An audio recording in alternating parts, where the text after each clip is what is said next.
집에 하루 종일 있는 거야. 집에 하루 종일 있으니까 생전 웃을 일이 없네. 하루 종일 한 번도 안 웃어요. 한 번도 안 웃으니까 남이 웃긴 얘기하면은 웃긴 웃어야 되는데 어떻게 웃어야 되는지 모르는 거야. 한 번도 안 웃으니까. 이게 무기력증에 걸리는 거예요. 예. 그러니까 70살 넘으면 웃기라도 해야 되는데 안 웃고 가만히 있으면 눈두덩 쳐져요, 안 쳐져? 눈두덩, 눈가 쳐지고 볼 쳐지고 입가 쳐지고. 소파에 앉아고 가만히 텔레비 보고 있으면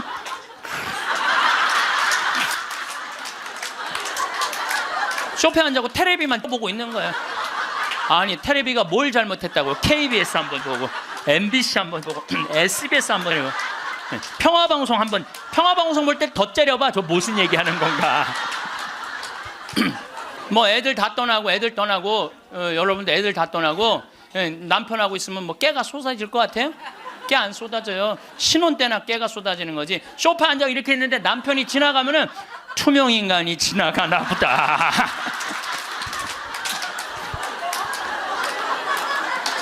그 사는 게 재미가 하나도 없는 거예요. 그 어떤 신부님하고 수녀님이 눈보라를 맞아갖고 산을 가는데 헤매다가 이제 오두막집을 발견한 거예요. 발견했는데 다행히 침대가 하나 있고 그 다음에 침낭이 있는 거야. 담요는 이제 바닥 옆에 있고. 그래서 신부님이 수녀님 침대가 하나밖에 없으니까 나는 남자니까 수녀님은 침대에서 주무시고 나는 침낭에서 자겠다고. 그래갖고 이제 이렇게 이제 겨우 이제 그 어른 몸을 녹이고 신부님이 침낭에 이렇게 자꾸로 올리고 잘라 그러는데 수녀님이 신부님 저 너무 추워요 그러는 거예요. 그래갖고 신부님 어떻게 해? 자꾸를 열고 다시 나가갖고 담요를 하나 이제 갔다가 이제 수녀님 덮어줬어. 수녀님 이제 따뜻할 거라고. 그래갖고 이제 다시 이제 들어와갖고 이제 침낭을 딱 이렇게 해갖고 좀 잠을 막 들어갈 때 수녀님이 신부님 저 정말 추워요 그러는 거예요. 짜증이 나는데 어떻게 해? 남자인데. 그래갖고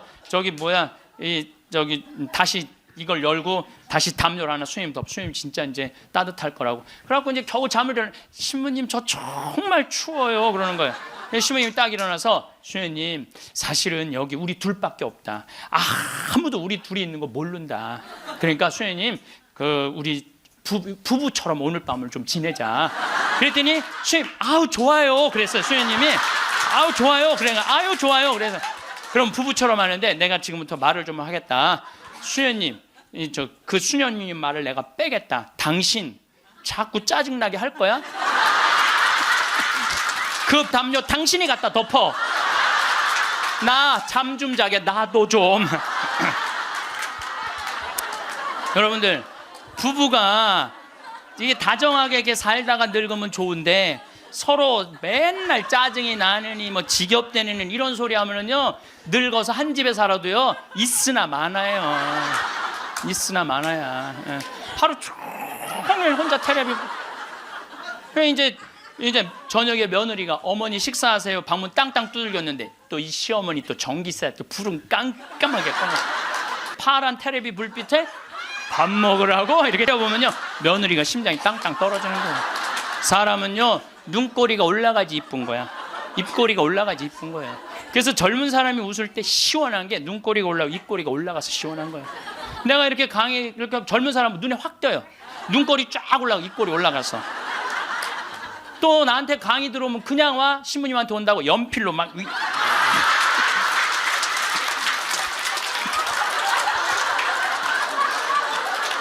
그런데 할머니들은 아무리 그려도 이게 떨어져요.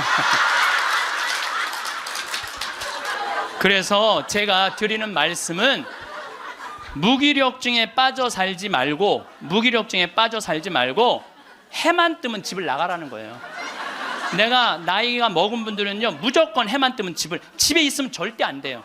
해만 뜨면 그리고 나이 70살 80살 넘어서 집을 나가주는 게 예의야. 예의.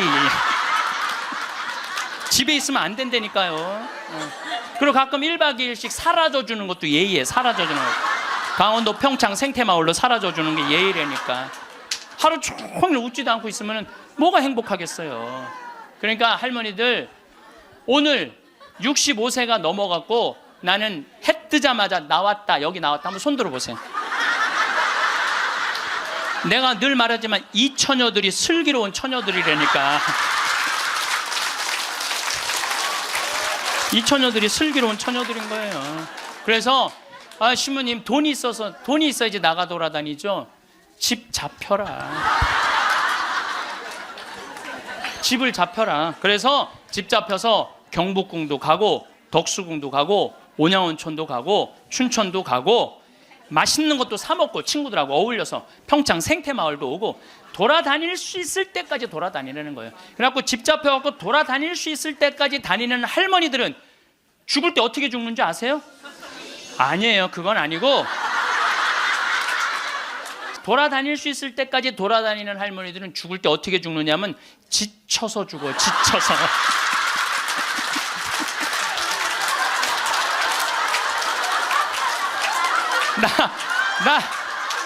그러니까 95살쯤 돼갖고 나 도저히 못 돌아다니겠다. 나 힘들어서 도저히 나 이제 가야 되겠다. 그러면서 씩 웃으면서 죽는 거 지쳐서. 근데 어떤 사람들이 사람을 미치게 만드느냐면 돈 쓰는 거 무서워갖고 뒷방에 가만히 앉아 있는 거예요. 뒷방에 가만히 앉아 있으면은 여러분들 그 다음에 허벅지 근육이 풀려요. 그러니까 여러분들 자식을 위하는 거는요, 자식 걱정하는 게 아니에요.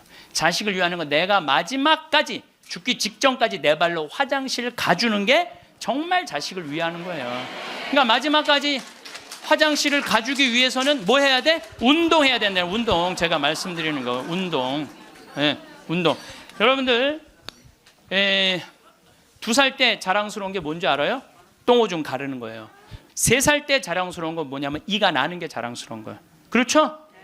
12살 때 자랑스러운 건 뭐냐면 또래 친구가 있는 게 자랑스러운 거예요. 그때 엄마 아빠 필요 없어. 또래 애들이랑 막 뛰어놀고 다녀. 18살 때 자랑스러운 건 운전을 할 줄 아는 게 자랑스러운 거예요.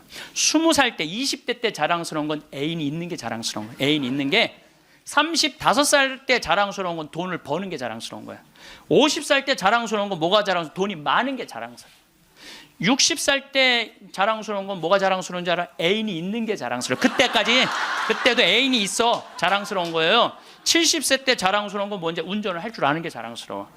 75살에 자랑스러운 건 같이 여행 다닐 친구가 있는 거, 같이 밥 먹을 수 있는 친구가 있는 게 자랑스러워요. 80세 때 자랑스러운 건 뭔지 아세요? 이가 남아있는 게 자랑스러워. 이가 남아있는 게.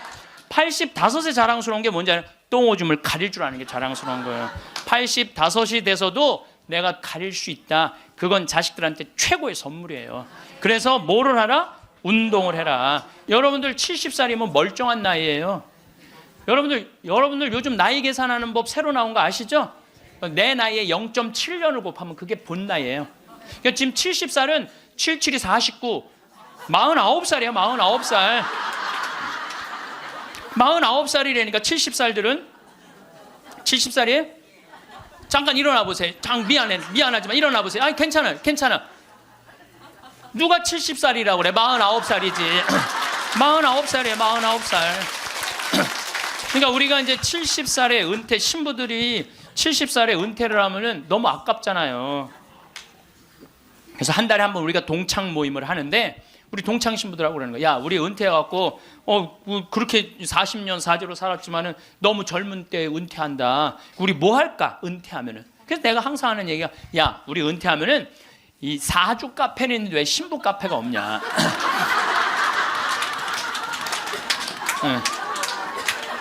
우리 신부 카페 하자. 신부 카페.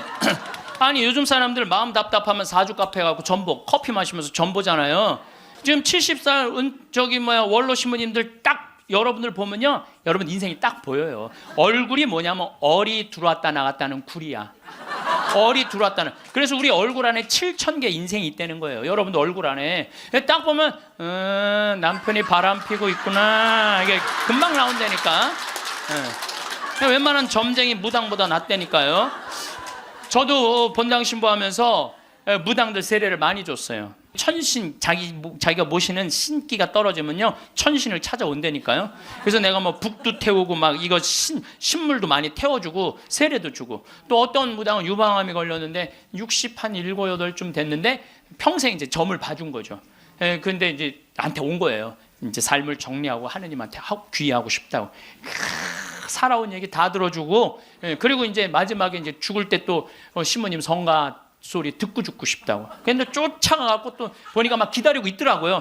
그래서 성모님 성갑 듣고 싶다. 그래서 내가 막 성갑을 불러주는데 그렇게 해서 돌아가셨어. 그러니까 내 품에 죽은 무당도 있다니까. 내 품에 죽은. 내가 웬만한 무당보다 낫지. 웬만한 무당보다 나은 거예요. 그러면 우리가 카페 차려놓고 여러분들 본당 신부님들 면담하려고 그러면 얼마나 힘들어. 본당 신부님 바쁘고 우리 은퇴하면 시간도 많은데. 그래서 우리 잘생긴 시모니 신부가 있어요. 오늘 오후에 만날 건데 시모니 신부 그 커피 바리스타 자격증도 있고 잘생기고 자격증이니까 시모니 신부는 커피 바리스타 하고. 그리고 나보다 7살 많은 베네딕토 신부라는데 얼굴이 못생겼어요. 네. 형은 그 정신없이 왔다 갔다 하지 말고 주방에서 나오지 말고 거기서 나오지 말고 음식하고 음식. 네. 그다음에 뭐 담배만 피우고 뭐 아무것도 안 하는 우리 마티아 신부 너는 청소하고. 난 이제 이게 되니까 앉아서 내가 장소도 다 봐뒀어요. 장소는 어디로 했냐면은 남한산성 성지가 있는데 남한산성 성지가 새로 성당을 줘서 갔어요. 옛날 구성당이 아주 그 창호주로 잘 져놨어. 그래갖고 그 성당 터 달라고 그랬어. 여러분들 남한산성 그 근처에 또 점 보는 데도 많아요 보면. 그래갖고 이제 거기에 이제 신부 카페. 우리는 은퇴해서도 할 일이 있는 거야. 그러니까 나는 이제 뭐 대학 하라고 이제 기부금도 40억 받았으니까 나는 200살까지 살아도 일이 있어요. 200살까지. 근데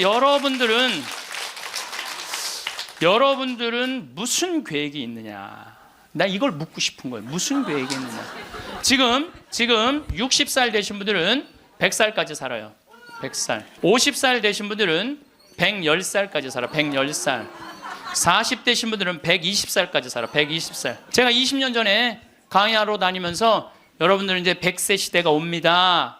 신부님 뻥하지 말라고 무슨 100살까지 사느냐고. 근데 요즘 여러분들 100세 안보장, 100세 연금보장 나왔어요 안 나왔어요?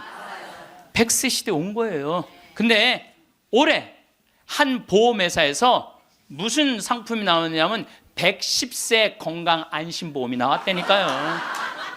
그러면 이분들이 보험회사 분들이 야 100세 상품 나왔으니까 다음에 110세 할까? 이거 아니죠.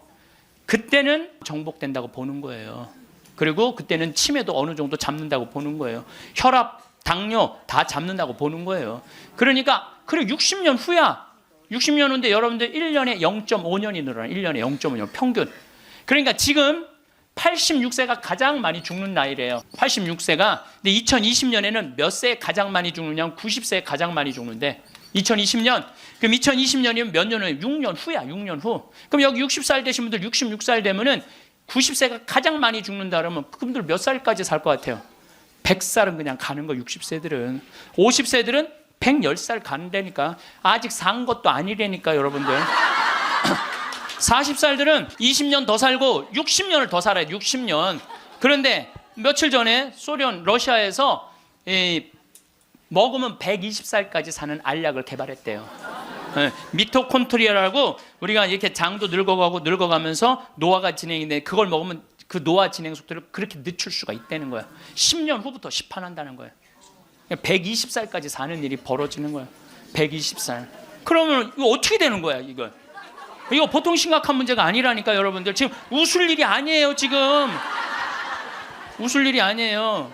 예, 심각한 거예요. 3년 전에 우리나라가 100살 이상이 1,700명 선에서 왔다 갔다 했어. 3년 전에. 여자가 1,600명, 남자가 100명.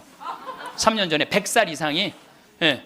그런데 올해 내가 인구 통계청에 들어서 자료를 뽑아보니까 올해는 100살 이상이 몇 명이냐면 14,000명이에요. 14,000명. 3년 만에 100살 이상이 10배가 늘어난 거예요. 10배가 늘어났어요. 90에서 100살까지는 몇 명이냐면 13만 4천 명. 80에서 90살까지는 몇 명이냐면 97만 명. 그 다음에 60에서 70살까지는 270만 명. 그래서 65세 이상이 몇 명이냐면 정확하게 49만 명인데 650만 명이에요. 65세 이상이 650만 명. 초등학교 애들이 270만 명, 270만 명. 그러니까 초등학교 애 하나에 할머니 셋이에요. 지금 그런 세상이 됐다니까요. 우리는 어렸을 때 길에 나가보면요. 애들이 바글바글했어요. 구슬치기, 딱지치기, 단방구, 자치기, 낮에만 그렇게 돌아다녀서 밤에 깡통 돌리게 해보면 온 놈들이 다 깡통 돌리고 다녔어요. 근데 요즘 길에 나가면 애들 하나도 없어요. 어딜 돌아다니는지. 누구만 돌아다니, 할머니 할아버지들만. 할머니가 길에 꽉 찼어. 또 할머니들이 어서 유모차 주사 유모차를 밀고 온 세상을 다 다녀. 유모차를 밀고 온 세상을 다 다녀. 유모차를 밀고 무슨 뭐 놀이터, 슈퍼마켓. 그래서 여러분들 무슨 현상이 있느냐면요, 무슨 현상이 있느냐면은 그 노인정 앞에 가보세요. 유모차가 10대씩 끝나고 나면 밀고 다 집에 가고. 이거 어떻게 할 거예요?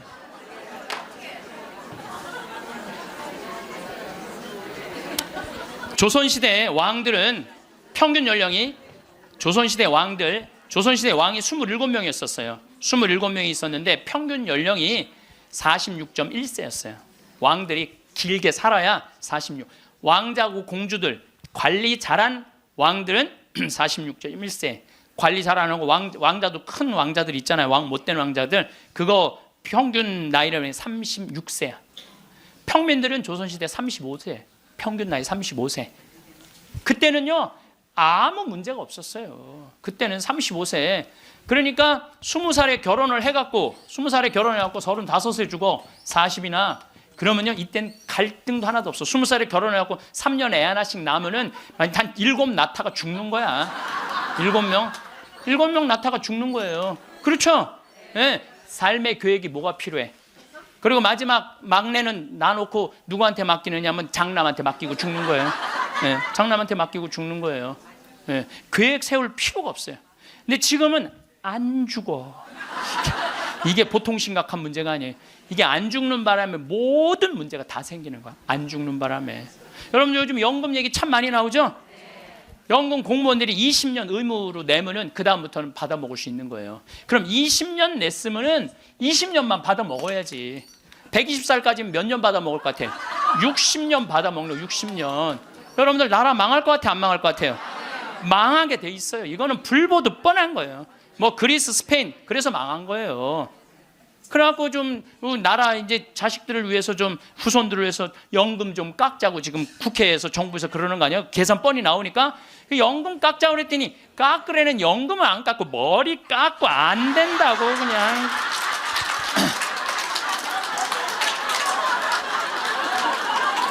아니 누가 연금 깎자고 그랬지 머리 깎자고 그랬어? 그런데 여러분들 이게요, 이게 웃지도 울지도 못할 일이에요. 웃지도 울지도 못할 일이야. 이게 지금 이게 지금 우리나라가 지금 무대책이야. 무대책.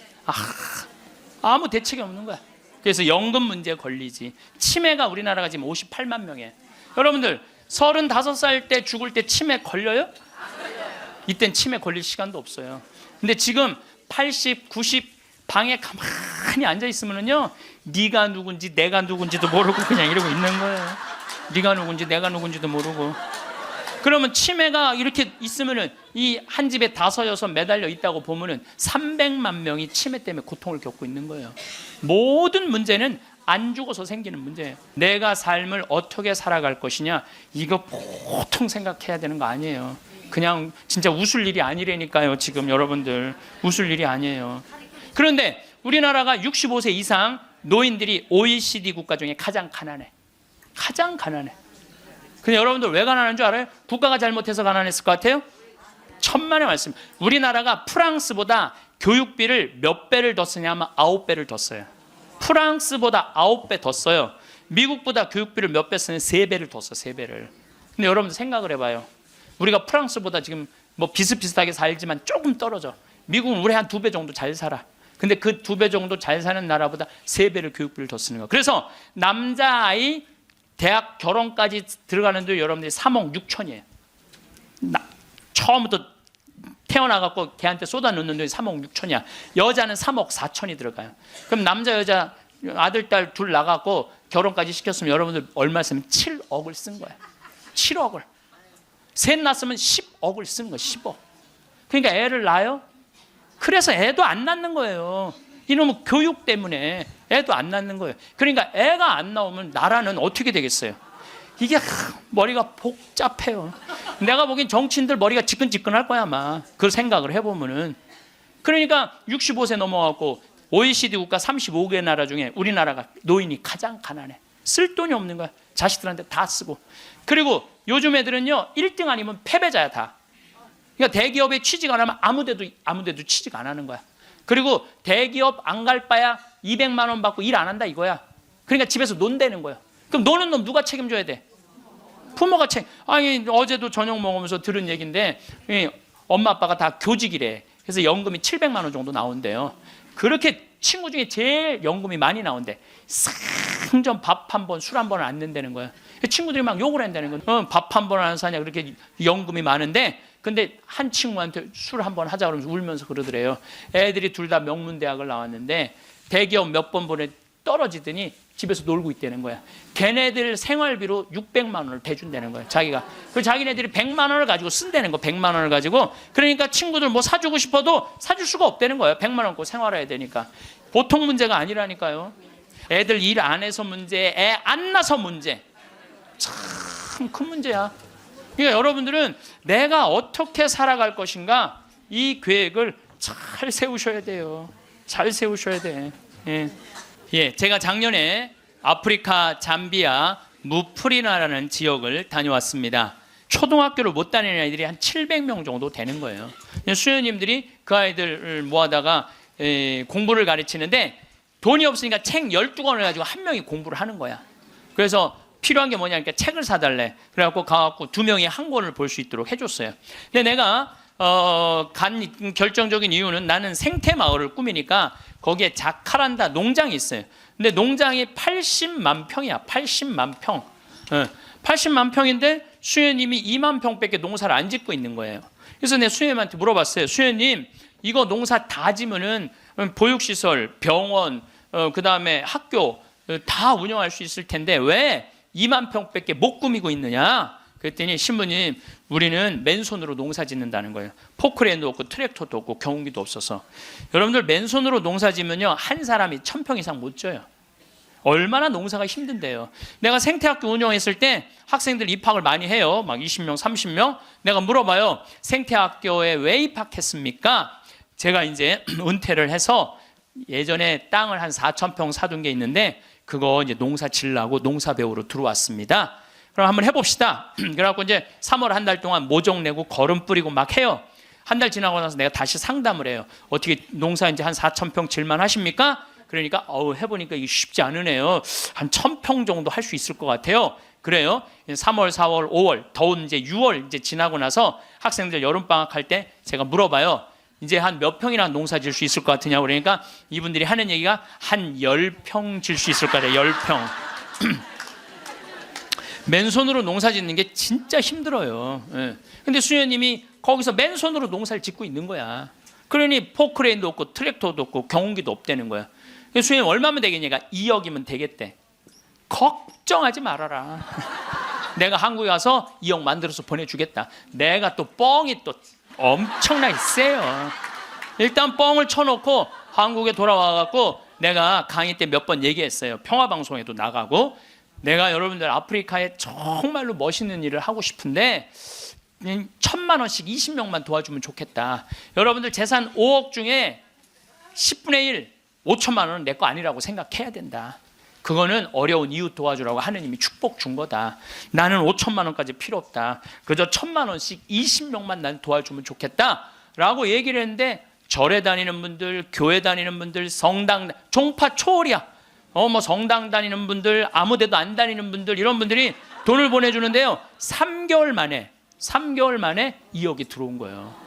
난 너무너무 감사해요. 네. 그분들이 정말 큰 마음 먹고 평생 모은 거 내신 분들도 많더라고요. 또 한 분은 마장동에 있는 분은 그냥 500원짜리 1,000원짜리 다 모아 한 500만 원을 갖고 온 거예요. 그걸 그냥 드럼통에 싸갖고 와서. 하여튼 감동적인 일이 너무 많았어요. 그런데 이제 2억이 딱 이제 3개월 만에 들어왔는데 2억 들어온지 모르고 계속 전화해갖고 돈 보내준다는 거야. 그래서 내가 전화 받아갖고 이제 2억 들어왔으니까 그만 보내셔도 된다고 이렇게 말을 할 수가 있어야지. 돈을 보내준다는데 계속 받았어요. 계속 받았는데 내가 요새 강의 때문에 책상에 못 앉아있는데 어젠가 그제 여기 평화방송 강의 준비한다고 밤 12시에 들어가는데 1,000만 원을 또 전주에서 어떤 분이 또 보냈더라고. 그것까지 합쳐서 들어온 돈이 7억 1,000만 원이 들어온 거야. 7억 1,000만 원. 아니 2억이면 되는데 7억이 들어오니까요, 사람이 마음이 간사해지더라고요. 난 그래서 이걸 하면서 그 복지시설 사람들 이해가 되더라니까요. 그럼 어쨌든 내가 이제 포크레인 트랙터 경운기 사주기로 했으니까 그거 사주러 나갔어요. 나는 공투 조그만 걸 사주려고 갔는데 수현이 말을 바꾸는 거예요. 공투는 안 된다는 거예요. A10을 사달라는 큰 거. 왜냐하면 여기 개미산이 한 2,000개 있어요. 농장 안에. 개미산이 있으니까 농사를 못 짓는 거예요. 개미산 때문에 가려서 2,000개나 되는데 얘네들이 짐은 100년 동안 짓는 거야. 산 하나를. 100년 동안 지니까 얼마나 크겠어. 여기 이건 말도 안 돼. 이거 한 2층 정도 되는 큰 개미산을 져놓는 거예요. 그럼 거기다 농사를 지려면 이게 한 보통 하나에 100평 정도 차지하고 있거든요. 그 농사를 지려면 장정 둘이서 꽃갱이로 한 달을 뽀개야 그거 하나를 뽀개는 거야. 그 2,000개를 언제 뽀개? 그래서 포크레인을 사달라는 건데 공투를 사주면 바가지를 꼽으면은 그 개미산을 포크레인 못 이겨요. 그래갖고 포크레인이 넘어진다는 거예요. 사달라면 1m 20짜리 큰 거 사달라는 거예요. 공투는 한 7,000만 원이면 되거든요. 근데 그냥 A10을 사러 나갔더니 2억 8,700이야. 돈 좀 떼어먹어 보려고 그랬더니 떼어먹을 돈이 없는 거야. 떼어먹을 돈이 없는 거야. 그것도 우리나라 포크레인을 사주려고 그랬더니 우리나라 건 안 된대. 서비스 포크레인은 하면서 호수라는 게 막 터져요. 이렇게 연결돼 있는 게 큰 기계를 하니까 그거를 고치는 거는 볼보밖에 없는 거야. 그래서 볼보로 살려고 그랬더니 엄청 비싼 거예요. 그래갖고 어떻게 약속을 했으니까 2억 8,700짜리 포크레인 샀어요. 그 트랙터 6,000만 원짜리 사고 경운기 2대 1,200만 원짜리 사서 작년에 11월 달에 인천항에 가서 택배로 붙였어. 또 이 포크레인이 너무 크니까 포크레인을 잘라요. 난 또 포크레인 자르는 거 처음 알았어. 포크레인을 잘라갖고 컨테이너 2대 나눠서 보낸 거야. 기술자를 보내갖고 붙이는 기술자도 보내고. 근데 여러분들 포크레인하고 트랙터만 보면 걔네들이 알아서 일해요? 기술자도 따라가야 되네. 작년 11월 달에 포크레인 트랙터 택배로 붙일 때 기술자 둘도 택배로 붙였어. 그냥. 그런데 이 기술자들 둘 한 달 월급 완전히 기계를 고칠 줄 아는 기술자를 찾아서 보내야 되니까 둘 한 달에 800만 원이에요. 그 1년 쓰면 1억 아니야. 돈이 팍팍 줄어드는 거야. 이제 그거 이제 끝나고 난 다음에 거기 뭐 걔네들이 그냥 뭐 기술자가 따라가면 막 알아서 해요. 기름 대야 되잖아요. 기름도 한 달에 1,000만 원씩 되는 거예요. 기름도 한 달에 1,000만 원씩. 예, 기름도 한 달에 1,000만 원씩. 돈이 막 완전히 줄어드는 거야. 근데 수녀님이 내가 처음에는 빈말인 줄 알았대요. 2억 보내주겠다고. 근데 뭐 포크레인 보내지, 기술자 보내지, 기름값 보내지. 그러니까 수녀님이 자신감이 생겼나 봐. 신부님 귀양 도와주실 거 우리가 닭을 팔고 싶은데 지금 잠비아는 여름이에요. 45도까지 올라가요. 그러니까 보통 1시간 거리에 닭을 못 파는 거야. 상하니까. 그러니까 신부님 냉동고를 보내주면은 닭을 팔 수 있을 것 같다는 거야. 얼마냐니까 2,200만 원이래.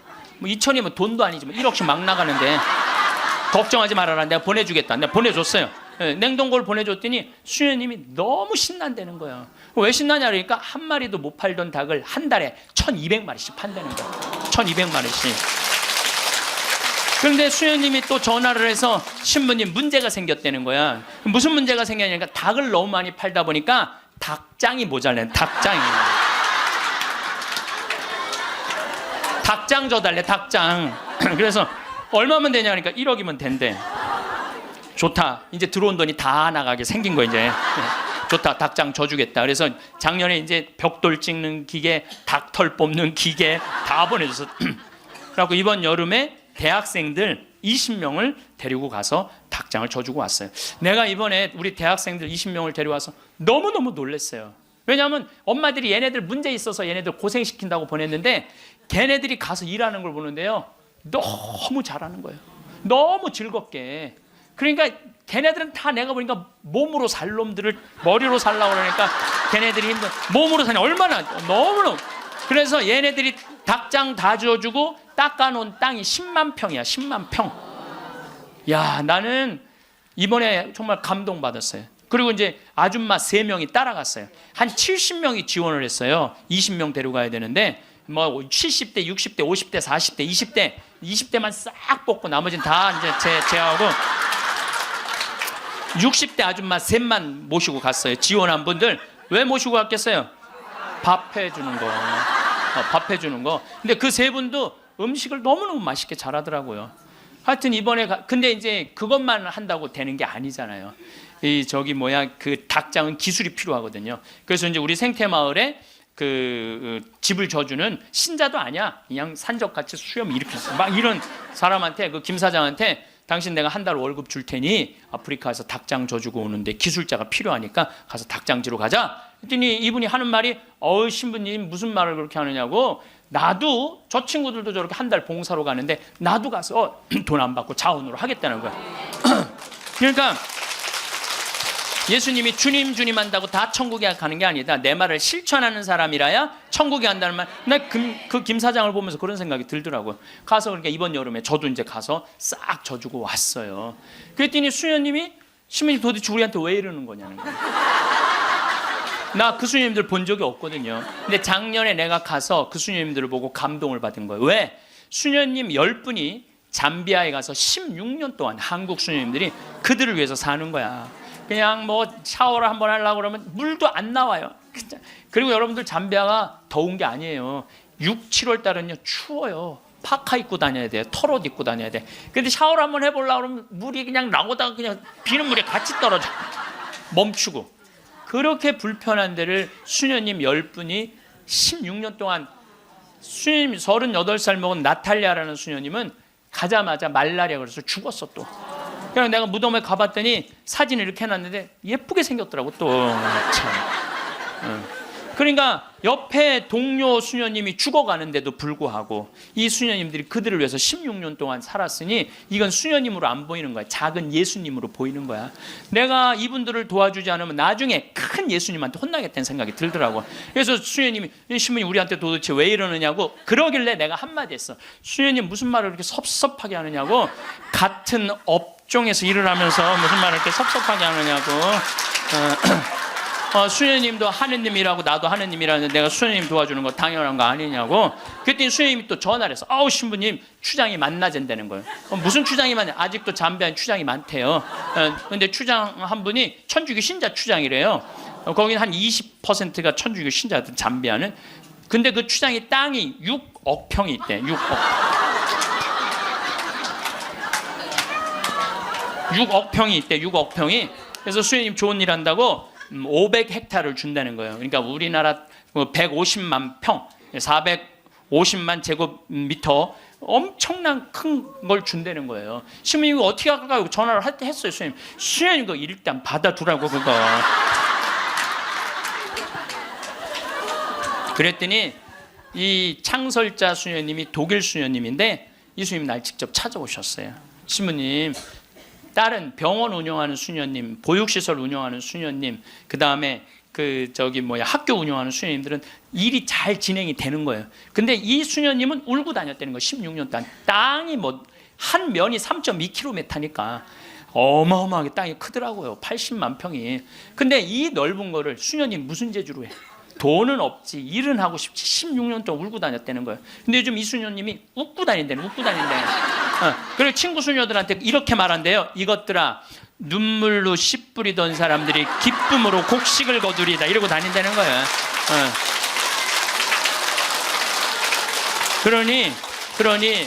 그러니 신부님 이건 자기네들은 하기가 쉽지 않다는 거예요. 신부님은 나는 또 그쪽으로 공부도 했고, 그러니 신부님 귀향 시작을 했으니 완성을 좀 해달라고.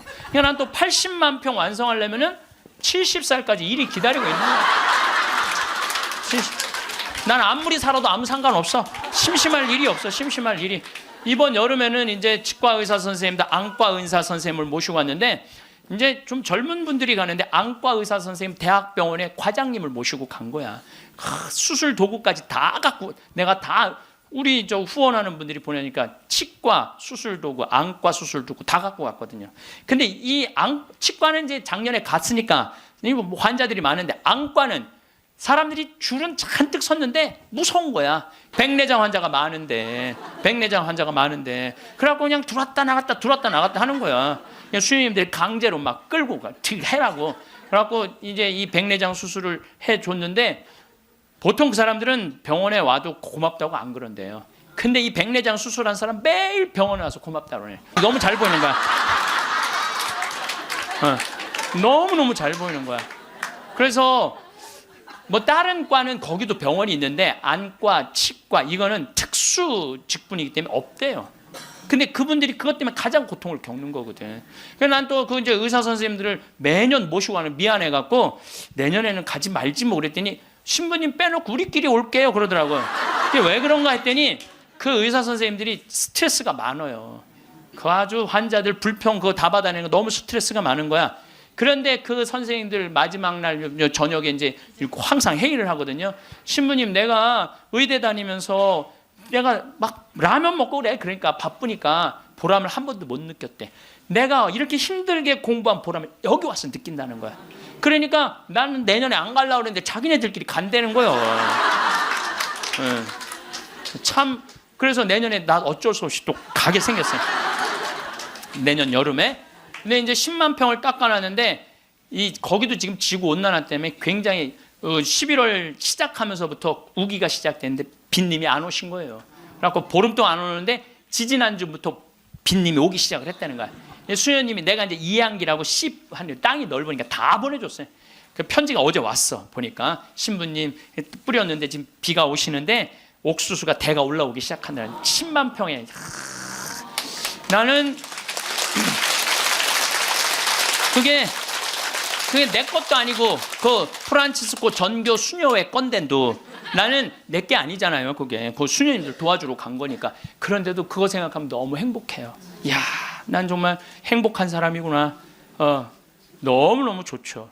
그러니까 이제 이 70살까지 나는 일이 기다리고 있는 사람이야. 움직이는 사람은 늙지 않습니다.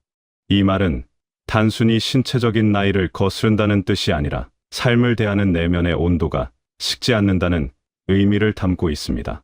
많은 이들이 시간이 흐를수록 삶의 활력이 줄어드는 것이 당연한 순리라고 생각하곤 합니다. 거울 앞에 서면 이전에 보던 모습과 조금씩 달라진 인상이 눈에 들어오고 과거에는 가볍게 해내던 일상적인 일들이 어느 순간 조금씩 버겁게 느껴지기도 합니다. 그러면서 마음 한구석에는 자연스럽게 이제는 모든 것을 내려놓고 조용히 쉬어야 할 때가 찾아온 것은 아닐까 하는 생각이 스며들기 마련입니다. 몸과 마음을 조금씩 뒤로 물리며 세상의 중심에서 비켜서서 그저 흘러가는 풍경을 바라보는 역할에 만족하려 합니다. 하지만 그 생각을 조금만 더 깊이 들여다보고 관찰해보면 우리가 시간의 탓이라고 여기는 삶의 그늘 중 상당수가 사실은 흐르는 시간 자체와 큰 관계가 없다는 것을 깨닫게 됩니다.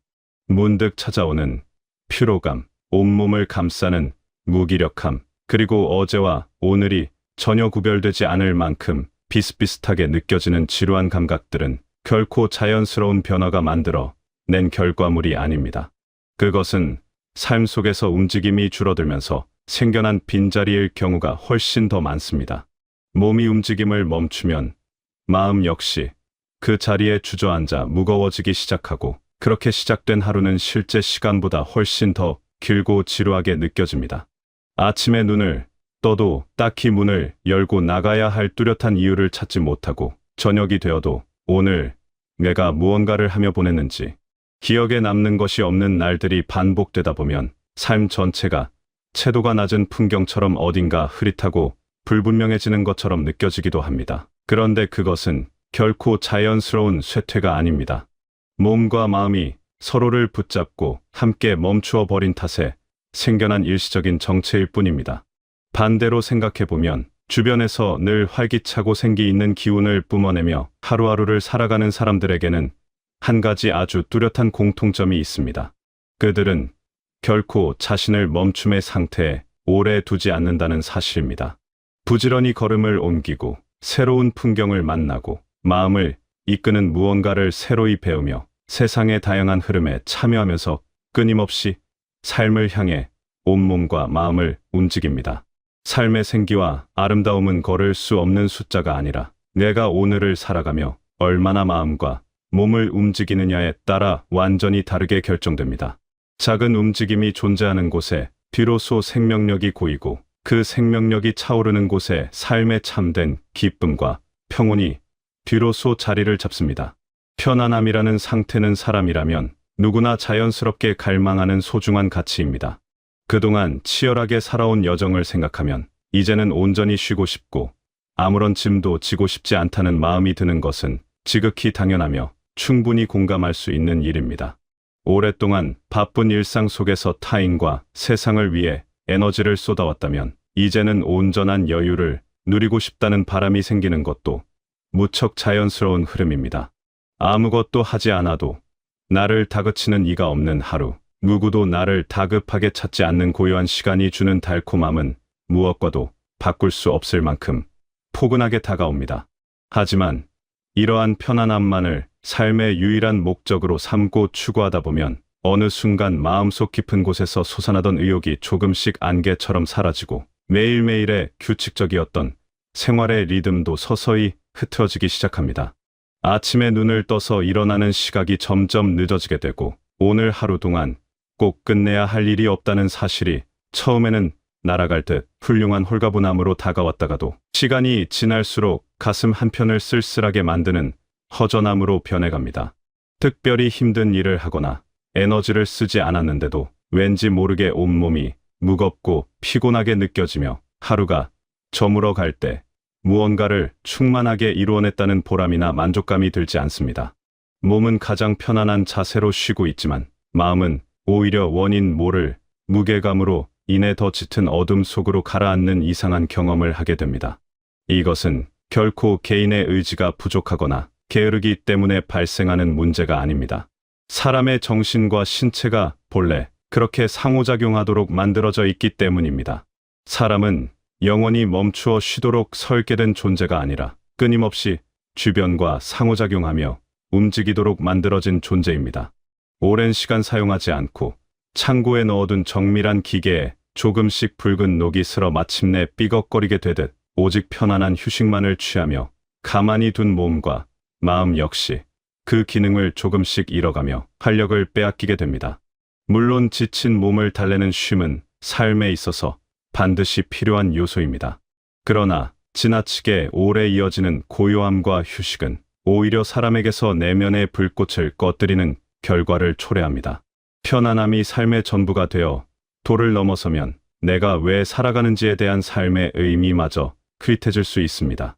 적당히 몸을 움직여 에너지를 순환시키고 그 뒤에 찾아오는 달콤한 휴식을 취하는 것, 그 정교한 균형 속에서만 우리의 삶은 비로소 건강하고 싱그러운 생기를 영원히 유지할 수 있습니다. 여기서 말하는 움직임이라는 단어는 결코 거대하거나 거창한 활동을 의미하는 것이 아닙니다. 일을 시작하기 위해 대단한 계획을 세울 필요도 없고 다른 사람들에게 보여주고 자랑할 만한 대단한 운동이나 취미여야 할 이유도 전혀 없습니다. 그저 매일 아침 문을 열고 나와 집 앞에 조용한 골목길을 가볍게 한 바퀴 걷는 일, 멀지 않은 곳에 있는 작은 시장에 들러 사람들의 활기찬 모습을 구경하는 일, 동네 공원의 조용한 벤치에 기대어 앉아 계절에 따라 변하는 하늘의 빛깔을 가만히 바라보는 일만으로도 이미 충분합니다. 길가에 이름 모를 작은 꽃이 피었는지 유심히 살펴보며 하단 옆을 천천히 지나는 것도, 바람에 흔들리는 나무십 소리를 들으며 잠시 걸음을 멈추는 것도, 이른 아침 창문을 활짝 열고 방 안으로 불어오는 신선한 바깥 공기를 가슴 깊이 들이마시는 것도 모두 소중한 삶의 움직임입니다. 베란다에 놓인 작은 화분들을 들여다보며 흙이 마르지 않았는지 살피는 일, 내 마음에 평온을 주는 고요한 음악을 틀어놓고 집 안의 물건들을 보기 좋게 정돈하는 일 역시 훌륭한 활동입니다. 이처럼 삶을 지탱하는 움직임은 우리의 평범한 일상 곳곳에 이미 보석처럼 존재하고 있습니다. 다만 그것을 스스로 의식하고 몸을 일으켜 실천하느냐, 아니면 그냥 자리에 앉아 흘러가는 시간을 무심히 방관하느냐의 작은 차이가 있을 뿐입니다. 가장 중요한 것은 나의 몸을 스스로 일으켜 세우고 공간의 변화를 향해 나아가는 행동 그 자체에 있습니다. 사람은 신비롭게도 몸이 물리적으로 움직이기 시작할 때 머릿속을 채우고 있던 생각의 방향도 함께 달라지고 매 순간 느끼는 기분의 빛깔도 밝게 변화합니다. 방 안의 좁은 공간에 가만히 앉아 있을 때는 마음마저 좁고 어두운 곳으로만 파고들다가 일단 문을 열고 밖으로 나가 걷기 시작하면 시야가 조금씩 넓어지면서 마음의 지평도 함께 확장되는 경험을 한 번쯤은 해보셨을 것입니다. 발걸음이 한 걸음씩 가벼워지면 가슴을 누르던 복잡한 생각도 함께 가벼워지고 주변의 푸른 나무와 지나가는 사람들의 풍경이 눈에 들어오기 시작하면 마음속을 가득 채우고 있던 실체 없는 걱정도 조금씩 작아져 먼지처럼 사라집니다. 이렇듯 일상 속의 작은 움직임 하나가 하루 전체의 공기와 분위기를 소리 없이 바꾸어 놓습니다. 비록 그 순간의 변화는 눈에 띄지 않을 만큼 미미할지 몰라도 그것이 매일매일 차곡차곡 쌓이다 보면 결국 삶 전체의 색채를 완전히 다른 활기찬 빛깔로 바꾸어 놓게 됩니다. 우리는 흔히 마음의 상태가 온전히 좋아져야 뒤로서 몸을 움직일 수 있다고 생각하곤 합니다. 기분이 유쾌해지고 의욕이 솟구쳐야 밖으로 나가고 싶어지고 무언가를 하고 싶은 열정이 마음속에서 먼저 싹터야 행동으로 옮길 수 있다고 여깁니다. 물론 마음이 먼저 움직여 몸을 이끄는 경우도 분명 존재합니다. 그러나 우리의 실제 삶 속에서는 그와는 정반대로 작용하는 경우가 훨씬 더 많습니다. 아무런 의욕이 생기지 않고 만사가 귀찮을 때, 마음이 한없이 무겁고 답답하여 가슴이 먹먹할 때, 다소 억지스럽더라도 온 힘을 다해 몸을 먼저 일으켜 움직이면 가만히 멈추어 있던 마음이 조금씩 그 뒤를 따라오는 기적 같은 경험을 하게 됩니다. 따뜻한 방 안에 홀로 앉아 꼬리에 꼬리를 무는 걱정을 반복하고 있을 때보다 일단 현관문을 열고 밖으로 나가 온몸으로 시원한 바람을 맞으며 걸음을 옮길 때 복잡하게 얽혀있던 머릿속 생각들이 스스로 자리를 잡으며 정리되고 무거웠던 마음이 한결 가벼워지는 것을 선명하게 느끼게 됩니다. 사람은 자신만의 좁고 익숙한 세상 속에 오래 머물다 보면 자신도 모르는 사이에 점점 무기력함의 늪에 빠지기 쉽습니다. 바깥 세상으로 발걸음을 옮기지 않고 새로운 사람들과 눈을 맞추며 대화하지 않고 매일 보던 것 외에 새로운 풍경을 바라보지 않으면 내가 살아가는 세상의 크기가 점점 작아져 마침내 나 한 몸 겨우 누울 공간처럼 좁아지는 듯한 착각에 빠지게 됩니다.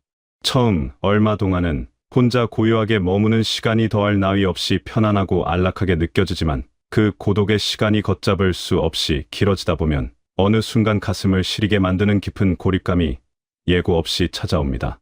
거대한 세상은 나 없이도 아무런 문제 없이 바쁘게 잘 돌아가고 있는데 오직 나만 그 거대한 흐름에서 완전히 소외되어 벗어난 것 같은 쓸쓸한 느낌. 이제는 세상 속에서 아무도 나를 필요로 하지 않는 것 같다는 허무한 생각이 조금씩 마음의 방을 무겁게 짓누릅니다.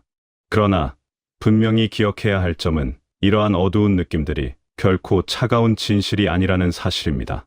내가 지금 삶의 중심에서 멀어지고 변두리로 밀려난 것처럼 느껴지는 것은 세상이 여러분을 차갑게 외면해서가 아니라 여러분이 세상과 연결되어 있던 가느다란 끈을 잠시 내려놓고 방 안에 머물고 있기 때문입니다.